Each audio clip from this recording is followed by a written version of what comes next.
Good morning. For those of you who don't know me, my name is Ben Bixler. I am currently a teacher at EMHS and am working on a PhD in Hebrew Bible at Drew Theological School. Our family's been attending Park View for about 2 years, and I was asked this morning to share some reflections on the book of Isaiah.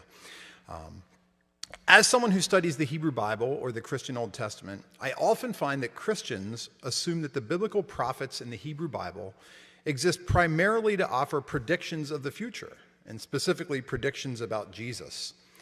Our current sermon series does that in its own way by looking at Isaiah as a fifth gospel, as being about Jesus. And yes, I appreciate the ways that the gospel writers draw heavily from Isaiah, looking back and finding resonance with the person of Jesus as the Jewish Messiah. But I also feel a bit compelled to point out that the biblical prophets, in addition to offering hope for the future, also look backwards, calling the Hebrew people to remember who they are, where they've come from, and reminding them of the requirements of the covenant that was made with the Lord and laid out in the Torah, the first 5 books of the Hebrew Bible.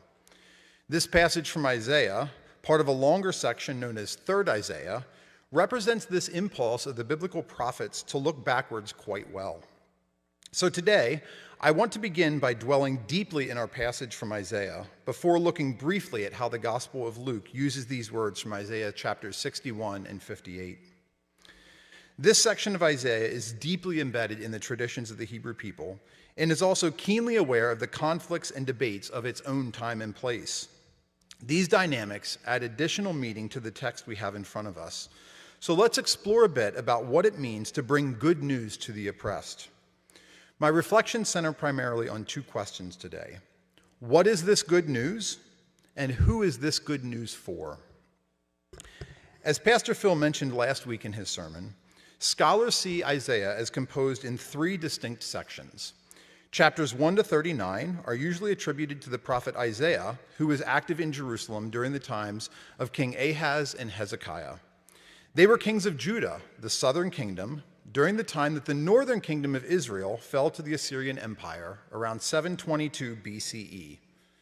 The northern kingdom ceases to exist, getting absorbed into the Assyrian Empire. Isaiah offers a call to the people of Jerusalem and Judah to return to the Lord in order to prevent the same fate that befell the northern kingdom. Isaiah's disciples then continue to preach his message for centuries, adapting it to new time periods.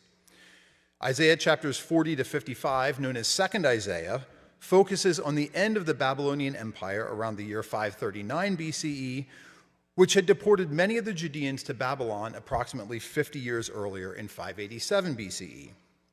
These chapters are focused on the hope of a return to Jerusalem and Judah and contain messages of comfort, like our passage last week from chapter 40. The final chapters of the book Isaiah, then, chapters 56 to 66, likely address the actual return of the people from exile sometime after 539 during the Persian Empire, and is set in the region of Judah and Jerusalem. This context includes the resettlement of the land and the rebuilding of the city of Jerusalem and the temple, which had been destroyed by the Babylonians. The return from exile is detailed in the biblical books of Ezra and Nehemiah and begins what is known as the Second Temple time period in Jewish history. This era represented a significant shift in Jewish self-understanding and was marked by debates and conflicts over the Jewish people's identity. This final section of Isaiah, which I'll refer to as 3rd Isaiah, addresses some of these concerns and offers a vision for who God's people should be in their context. This historical setting matters for a number of reasons, the first of which is to understand how the prophet is making use of the Torah, or the law, in order to announce their prophetic message. Chapter 61, verses 1 and 2, contain the most familiar part of our passage today, the one that Luke reuses in his gospel. The Lord God's Spirit is upon me, because the Lord has anointed me. He has sent me to bring good news to the oppressed, to bind up the brokenhearted, to proclaim release for captives, and liberation for prisoners, to proclaim the year of the Lord's favor. Here, 3rd Isaiah is incorporating the idea of Jubilee, or the year of the Lord's favor, from Leviticus chapter 25. Jubilee is a provision in the law that the land will be returned to its original owners every 50 years. so that if someone needed to sell their land, they were able to gain it back and have economic prosperity again. It was a system that allowed for the remission of debts and prevented wealth inequality. Now, Isaiah here is applying this idea and practice of Jubilee to the people as a whole. They have been in Babylon for approximately 50 years and are now able to return to the land that they once had inhabited. It is their ancestral land, given to them based on the tribal allotment in the book of Joshua. In a way here, 3rd Isaiah sees that the Lord has forgiven their debts, their unfaithfulness that led to the exile. They are able to start anew. The prophet also offers hope in this promise of a new start of Jubilee. When the Babylonians conquered the nation of Judah, the land was likely in ruins, the cities destroyed, the fields burned, Jerusalem uninhabitable, and the temple that Solomon built that housed God's presence demolished. Now, however, 3rd Isaiah offers hope in a reversal of things, comfort for mourning, gladness instead of mourning. In verse 4, the prophet writes that the people will rebuild the ancient ruins, restore formerly deserted places, renew ruined cities. The prospect of a return to the promised land and a rebuilt and glorified Jerusalem is a significant message of hope. It is the promise of God's faithfulness. And here, 3rd Isaiah grounds that hope in the biblical law of Jubilee, deeply embedding this understanding for the nation by placing them in the position of the poor and those who need liberation. So, that's part of the message of what this good news is, but who is it that's hearing this message? Who exactly were the people who 50 years ago had been deported to Babylon and have now returned to Jerusalem hoping to have their land given back to them? For this, we need to flip back to the book of 2 Kings, chapters 24 and 25, which details the Babylonian conquest and deportation. Here, it is clear that these people were largely from the upper classes of society. Those who were deported to Babylon included officials, warriors, artisans, and smiths. The only people left behind were the poorest people of the land, to be vine dressers and tillers of the soil. The same tasks that are given to foreigners that we read about in Isaiah 61:5. So yes, the people returning during the time of 3rd Isaiah had been exiled to Babylon for 50 years and were oppressed on some level. But they or their parents or maybe their grandparents were people of importance in Jerusalem and Judah before the exile. They may have heard stories in Babylon about how good things used to be in Jerusalem because their families were the ones in charge. Are they returning with an expectation that they will once again be people of importance? Do they imagine that they have more right to the promised land than the people who have been living there caring for the land these past 50 years? Do they run the risk of oppressing those people just as they were once oppressed in Babylon? I believe that 3rd Isaiah sees this as a possibility because even as the prophet offers hope in verses 1 to 7, a reminder to do justice immediately follows. The prophet makes it clear by the structure of verse 8. This new section begins with the paired couplet, I, the Lord, love justice, I hate robbery and dishonesty, paired with, I will faithfully give them their wage and make with them an everlasting covenant.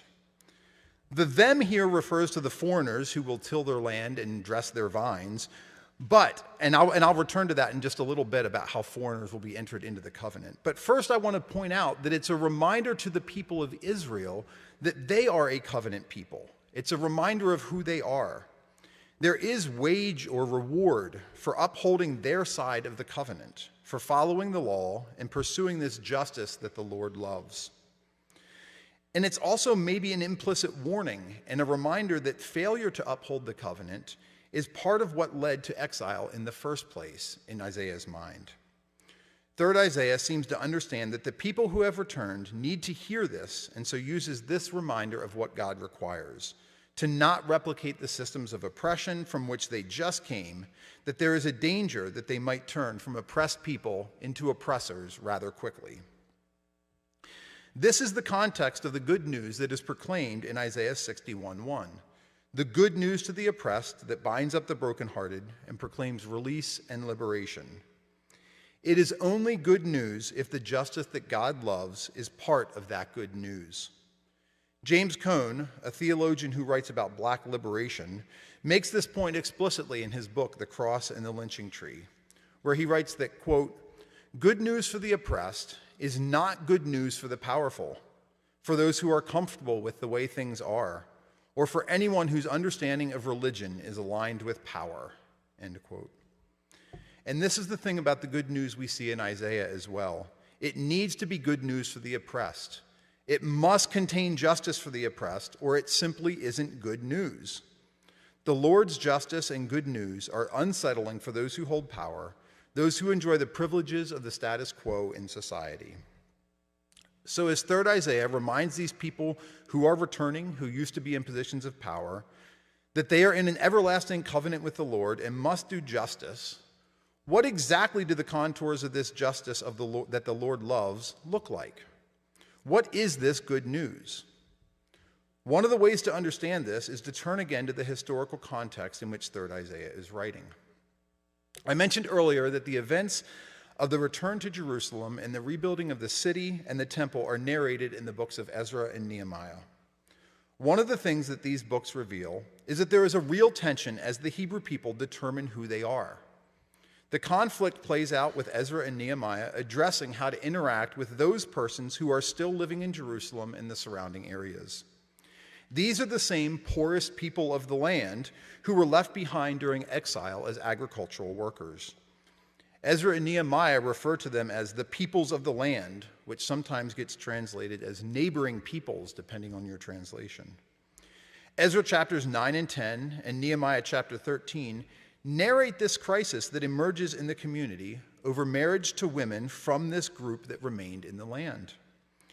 Ezra and Nehemiah advocate for a pure Israel, one that follows the law rigorously, even going so far as to require those Hebrew men who have married these foreign women to send their wives and children away, making them orphans and widows. They make it clear that influence from foreigners and from the people of the land is a problem for maintaining Jewish identity. They enforce their vision with violence, and their books tell how they force their will upon the people. So what does this have to do with 3rd Isaiah? Well, chapter 56, the first chapter that is associated with the writing from this time period of the resettlement of Jerusalem, gives the clearest vision of what 3rd Isaiah's good news is. It is an expansive view of the Lord's inclusion. Foreigners are welcomed into the family of the Lord, alongside eunuchs, men who have been castrated. This stands in contradiction to some of the legal material that Ezra and Nehemiah would have used regarding who was allowed to participate in worship of the Lord. Foreigners and eunuchs are specifically excluded. Yet here we have the prophet 3rd Isaiah, who follows in the tradition of Isaiah, declaring that no, foreigners and eunuchs who are faithful to the Lord may join the community. This is a direct rebuttal to the work of Ezra and Nehemiah. It appears again in 61:8, when foreigners are included in the covenant in Isaiah's vision of hope.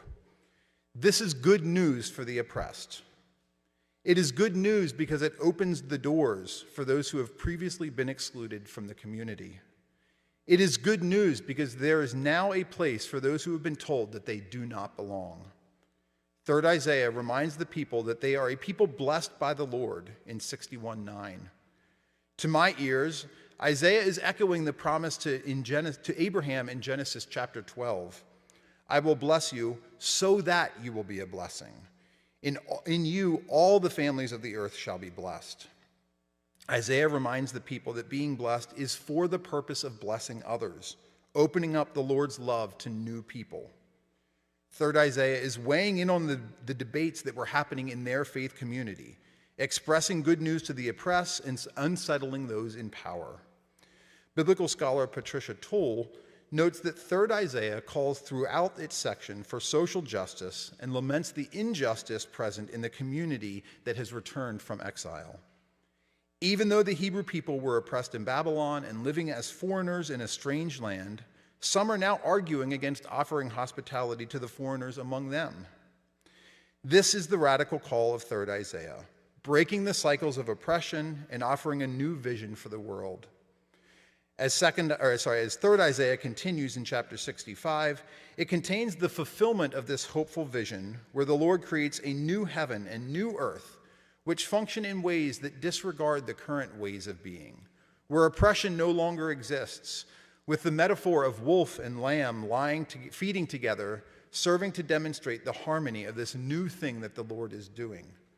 This new covenant sounds a lot like the mountain of God that we sang about earlier in this service.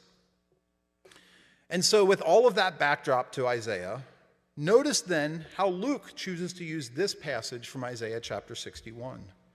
Luke frames this story of Jesus reading in the synagogue very intentionally and chooses to tell this story differently than other gospel writers. If you look at Matthew and Mark, they both place this account of Jesus reading in Nazareth much later in their Gospels, in the midst of Jesus' teaching, after Jesus has already begun to do some of his work. Luke instead opens Jesus' public ministry with this account of what type of teacher Jesus will be, one who has fulfilled the call of Isaiah and challenges his listeners to return to this expansive inclusion of what Isaiah is offering. Luke makes use of this text from Isaiah to show that Jesus is standing in the line of the Hebrew prophet Isaiah, calling persons to remember their past as a chosen people blessed by God. Luke's Jesus reminds his listeners that they are in a covenant relationship with the Lord, a relationship that asks them to uphold God's justice, to proclaim good news that is good news for the poor, the captives, the blind, and the oppressed. So how does this good news relate to us today? How do you find yourself in relation to Isaiah's message of blessing and being people in covenant with the Lord? Is the good news that we proclaim good news to those who are oppressed? Is it a blessing to others beyond ourselves? We can ask ourselves these questions individually. How do those of us who have power and privilege in our society use those benefits to bring good news to the oppressed? How do we seek to include those whose God cares about the most, who may have been excluded from our communities? We can ask these questions in our broader society. Where do we see gaps in access to resources in our local community? How do we respond to larger societal forces, such as the Supreme Court rulings from this past week, or the upcoming celebrations of nationalism and militarism that we'll encounter this week with July 4th? We can ask these questions of our church communities. How do we individually and as a congregation enter into the debates of Virginia Mennonite Conference and Mennonite Church USA during meetings that are happening this month? How do we continue to be God's people within the Mennonite tradition in a way that takes Isaiah's call of radical inclusion seriously? Because that is what third Isaiah is doing, offering a new understanding of what the Lord's covenant looks like, a revisioning of the way things used to be. Our call to worship today named it as a new covenant. Chapter 61 concludes with the metaphor of gardens producing abundance to represent this new covenant in the ways it will produce righteousness, justice, and praise to God. Third Isaiah has not forgotten the past in their vision of something new. Indeed, the prophet pulls from Israel's history in order to highlight the enduring aspects of the Lord's character that will inform this hopeful vision. Even ideas that were literally set in stone in the law are able to be reinterpreted as circumstances change. Third Isaiah offers us a vision of what it means to update our belief systems, faith statements, and ways of being in ways that center the most vulnerable, those people in whom the Lord takes special interest, to proclaim good news for the oppressed. So as we enter into communion and as you go this week, consider how the good news that you proclaim will be received by those who are brokenhearted, by the captives and the prisoner, by those who are oppressed.